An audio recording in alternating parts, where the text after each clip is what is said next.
సినిమాల్లో ఎవరైనా ఫేమస్ కావాలంటే ఏం జరిగితే ఫేమస్ అవుతారు? కొత్తగా చెప్పేదేముంది?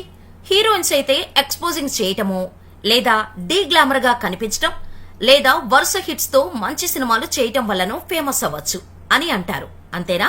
ఒకవేళ ఓ సాంగ్ లో కేవలం 2 సెకండ్లే కనిపిస్తే వారు ఫేమస్ అవుతారా అంటే అస్సలు ఛాన్సే లేదు. కనీసం వారిని వారు తప్ప ఇంకెవరూ ఐడెంటిఫై కూడా చేయరు అంటారు. అవునా? కానీ అన్నా లెజినోవా, అదేనండి పవన్ కళ్యాణ్ గారి మూడో భార్య, ఈమె విషయంలో అలా జరగలేదు. ఓ సైడ్ డాన్సర్ గా పాటలో కనిపించి ఏకంగా పవర్ స్టార్ పవన్ కళ్యాణ్ ని పెళ్లాడారు. అన్నా లెజినోవా పవన్ కు ఎలా పరిచయమైందనే డౌట్ చాలా మందికి ఉంటుంది. అసలు ఈ అన్నా లెజినోవా ఎవరు, ఎక్కడ పుట్టింది, ఆమె బ్యాక్గ్రౌండ్ ఏంటి అనే విషయాలు తెలుసుకోవాలని అనుకుంటున్నారా? అయితే ఈ వీడియోని ఎక్కడా స్కిప్ చేయకుండా చూడండి. అన్నా లెజినోవా 1980 ఆగస్టు 3న రష్యాలోని మాస్కోలో ఓ మిడిల్ క్లాస్ ఫ్యామిలీలో పుట్టింది. అయితే ఆమె చిన్నప్పుడే తల్లిదండ్రులు విడాకులు తీసుకుని విడిపోయారు. లెజినోవాకు 2 చెల్లెళ్ళు, 1 తమ్ముడు ఉన్నారు. తండ్రి లేకపోవటం, తల్లి సంపాదన కుటుంబ పోషణకు సరిపోయేది కాదు. దీంతో హైస్కూల్ తర్వాత చదువు ఆపేసి మోడల్ గా మారింది లెజినోవా.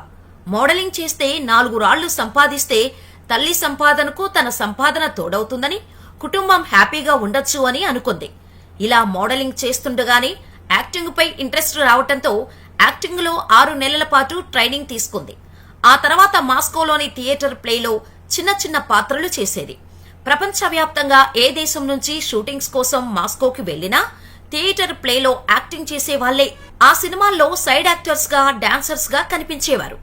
మీరు ఎప్పుడైనా సినిమాల్లో గమనిస్తే సినిమా స్టోరీ లైన్ కానీ ఫారెన్ లో ఉంటే అప్పుడు ఫారెన్ యాక్టర్స్ కనిపిస్తారు కదా. వారంతా ఇలా థియేటర్ ప్లేలో మెంబర్షిప్ ఉన్న వాళ్లే యాక్ట్ చేస్తారు. ఇలా మన ఇండియా నుంచి షూటింగ్ కు వెళ్లినా వారే యాక్ట్ చేస్తారు. అలా చాలా బాలీవుడ్ సినిమాల్లో అక్కడక్కడా కనిపించింది లెజినోవా. ఇదిలా ఉండగా తీన్వార్ మూవీలో కొంత పార్టుని రష్యాలో షూటింగ్ చేశారు. ఆ సినిమాలోని ఓ పాటను అక్కడే ఉన్న ఓ పబ్ లో షూట్ చేశారు. ఆ పాటకు ఫారెన్ మోడల్స్, జూనియర్ ఆర్టిస్టులు కావాల్సి వచ్చింది. అలా అక్కడ థియేటర్ ఆర్టిస్టులను 200 మందిని తీసుకున్నారు. అందులో వచ్చిన వారిలో అన్నా లెజినోవా కూడా ఒకరు. ఇక తీన్వార్ సినిమాలో ఉన్న బార్బీ సాంగ్ లో 3 నిమిషాల 45 సెకండ్స్ వద్ద వైట్ ఫ్రాక్ వేసుకొని కేవలం 2 సెకండ్లు మాత్రమే కనిపిస్తోంది లెజినోవా. అలా ఆ సాంగ్ ద్వారా పరిచయమైన అన్నా లెజినోవా పవన్ కు దగ్గరైంది. కానీ మీడియా మాత్రం ఆ సాంగ్ లో మెయిన్ డాన్సర్ గా చేసిన డైనా మార్క్స్ తో పవన్ క్లోజ్ గా ఉంటున్నారని వార్తలు వచ్చాయి. లెజినోవా ఆర్థిక కష్టాలు తెలుసుకున్న పవన్ సాయం చేయాలని అనుకున్నారు. దీంతో లెజినోవాను హైదరాబాద్ కు తీసుకువచ్చి ఓ ఇంటిని అద్దెకు తీసుకుని ఆమెను అందులో ఉంచారు. అప్పటికే మొదటి భార్యతో విడాకులు తీసుకుని రేణు దేశాయిని పెళ్లి చేసుకున్నాడు పవన్. పెళ్లికి ముందే సహజీవనం చేసిన పవన్ రేణులకు అకీరా పుట్టాడు. ఆ తర్వాత పెళ్లి చేసుకున్న పవన్ రేణులకు ఆద్య పుట్టింది. ఇదిలా ఉండగా తీన్మార్ సినిమాలో రెండో హీరోయిన్ గా సెలెక్ట్ అయిన పూనం కౌర్ తో పవన్ కు ఎఫైర్ ఉందని, ఆ సంబంధం ఉన్న కారణంగానే ఆ సినిమాలో హీరోయిన్ గా సెలెక్ట్ అయిందన్న వార్తలు వచ్చాయి. అంతేకాకుండా ఈ సినిమాకు డైరెక్టర్ త్రివిక్రమ్ కాకపోయినా అన్ని దగ్గరుండి చూసుకుంది మాత్రం త్రివిక్రమే. పవన్, పూనం కౌర్ మధ్య వ్యవహారం నడిపించింది త్రివిక్రమ్ అని, పవన్ గురించి త్రివిక్రమ్ తో పూనం మాట్లాడిన కాల్ రికార్డింగ్స్ సైతం బయటకు వచ్చాయి. ఇవన్నీ రేణు దేశాయికి తెలియటంతో పవన్ నుంచి విడిపోవాలని అనుకుని దూరంగా ఉండటం స్టార్ట్ చేసింది. పవన్ కు దూరమైతే అయింది కానీ పిల్లల గురించి ఆలోచించి విడాకులు తీసుకోలేదు. కానీ పవన్ మాత్రం అన్నా లెజినోవాకు ఈ టైంలోనే దగ్గరయ్యాడు. అలా వీరికి ఓ పాప కూడా జన్మించింది. ఈ విషయం తెలియటంతో రేణు పవన్ కు విడాకులు ఇచ్చేశారు. అయితే ఇప్పుడు అన్నా లెజినోవాతో కూడా మనస్పర్ధలు వచ్చాయనే వార్తలు తెగ వైరల్ అవుతున్నాయి. ఈ టైంలోనే బాలకృష్ణ హోస్ట్ చేస్తున్న అన్స్టాపబుల్ షోలో 3 పెళ్లిళ్ల విషయంపై ఓపెన్ అయ్యారు పవన్. తన మొదటి పెళ్లి ఫ్యామిలీ ఇష్ట ప్రకారం జరిగిందని, అసలు ఆ టైంకి పెళ్లంటే ఏంటో కూడా తెలియలేదని అన్నారు. ఆ తర్వాత మొదటి భార్యతో మనస్పర్ధలు వచ్చాయని, విడిపోయామని చెప్పుకొచ్చారు. ఇక రెండో పెళ్లి విషయానికి వస్తే రేణుతో భేదాభిప్రాయాలు రావటం కారణంగా విడాకులు తీసుకున్నామని చెప్పుకొచ్చారు. ఇక అసలు మరో పెళ్లి చేసుకోవాలని అనుకోలేదు అని, ఒక యోగిలా మారిపోవాలని అనుకున్నట్టు చెప్పుకొచ్చారు పవన్. అందుకు పూర్తిగా సన్నద్ధమవుతున్న సమయంలో అనుకోకుండా తన మూడో పెళ్లి జరిగింది అంటూ పవన్ కళ్యాణ్ చెప్పుకొచ్చారు. ఇదంతా పక్కన పెడితే అన్నా లెజినోవా ఆస్తుల గురించి కూడా ఓ హాట్ డిస్కషన్ ఉంది. ఆమె పేరుటే ఏకంగా 1600 కోట్ల రూపాయల పైచిలుకు ఆస్తులు ఉన్నాయట. ఆమె పేరిట ఎన్ని కోట్ల ఆస్తులు ఎలా వచ్చాయన్న సందేహాలు చాలా ఉన్నాయి. అయితే 2011 నుంచి పవన్ కొన్ని ఆస్తులను సంపాదించుకున్నారు. పవన్ మాత్రం ఆమె పేరిట సింగపూర్లో కోట్లాది రూపాయల ఆస్తులు కొని రిజిస్టర్ చేయించారట. 11-12 కాలంలో ప్రతి ఏటా పవన్ కొన్ని ఆస్తులను లెజినోవా పేరిట కొంటూ రావడంతో వాటిని విలువ విపరీతంగా పెరిగిపోయిందట. సింగపూర్లో ఉన్న ఆస్తుల విలువే కోట్లలో ఉంటుందని చెబుతున్నారు. కానీ అన్నా లెజినోవా ఆస్తులపై వస్తున్న ఈ రూమర్స్ ఎంతవరకు నిజమో కూడా తెలియదు.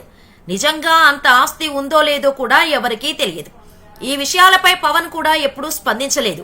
పవన్ కళ్యాణ్ సతీమణి అన్నా లెజినోవా చాలా మందికి తెలుసు. కానీ ఆమె గురించి విషయాలు చాలా తక్కువ మందికి మాత్రమే తెలిసి ఉంటుంది. లెజినోవా ఎవరితోనూ ఎక్కువగా ఇంటరాక్ట్ కారు. ఆమె కేవలం తన బంధుమిత్రులతోనే మాట్లాడతారు. 2011 సంవత్సరంలో తీన్మార్ సినిమా చిత్రీకరణ సమయంలో లెజినోవాను పవర్ స్టార్ మొదటిసారిగా కలిశారు. ఆ సమయంలోనే పవన్ అన్నా లెజినోవా మధ్య ప్రేమ చిగురించింది. వీళ్ళిద్దరూ కొన్నేళ్ల పాటు డేటింగ్ కూడా చేశారు. ఆ బంధాన్ని వివాహబంధంగా మార్చాలనుకున్నారు.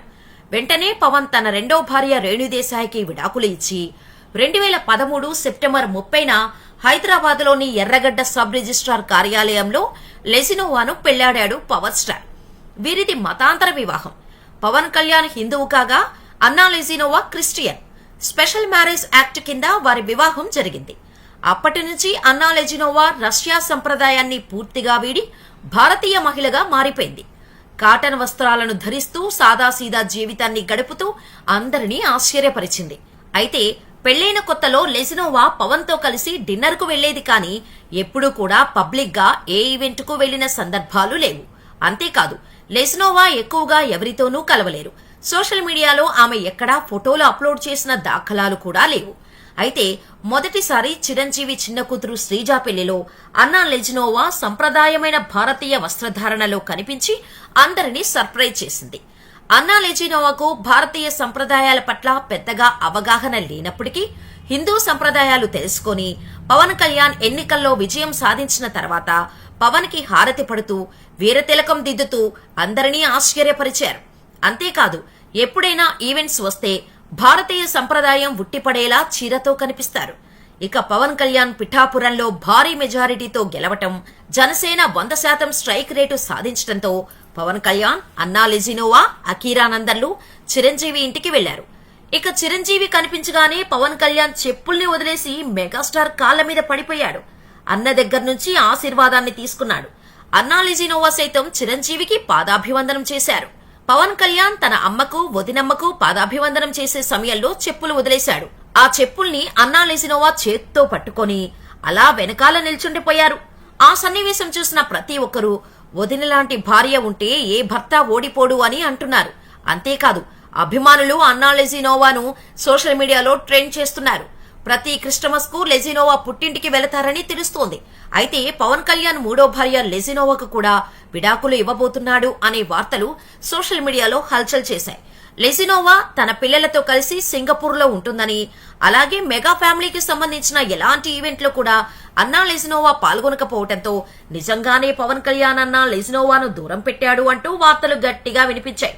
అంతేకాదు, పిఠాపురంలో పవన్ కట్టుకున్న ఇంటికి లెజినోవా ఎందుకు రాలేదు అని పోతినే మహేష్ వైసీపీ శ్రేణులు చేసిన ఆరోపణలకు అన్నా లెజినోవా భర్త గెలుపుతో బయటకు వచ్చి సమాధానమిచ్చారు. దీంతో రాజకీయంగా పవన్ ఇమేజ్ పెరిగింది. ట్రోలర్స్ కు దిమ్మ తిరిగే కౌంటర్ ఇచ్చింది.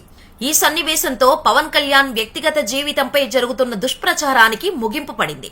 పవన్ విడాకుల వార్తలు రావటానికి మరొక కారణం, అన్నా లెజినోవా పవన్ కళ్యాణ్ కి సంబంధించిన రాజకీయ వ్యవహారాల్లో ఎక్కడికి వెళ్లినా కూడా ఆమె దిష్టి తీసి బొట్టు పెట్టి పంపించేది. ఇప్పటికే పవన్ కళ్యాణ్ రాజకీయాల పని మీద ఎక్కడికైనా వెళ్లినప్పుడు అన్నా ఎదురుగా వచ్చి ఆయనకు దిష్టి తీసి మరీ పంపించేది. అలాంటిది ఇప్పుడు ఆయన వారాహి యాత్ర చేస్తున్నప్పుడు కూడా అన్నా లెజినోవా పాల్గొనలేదు.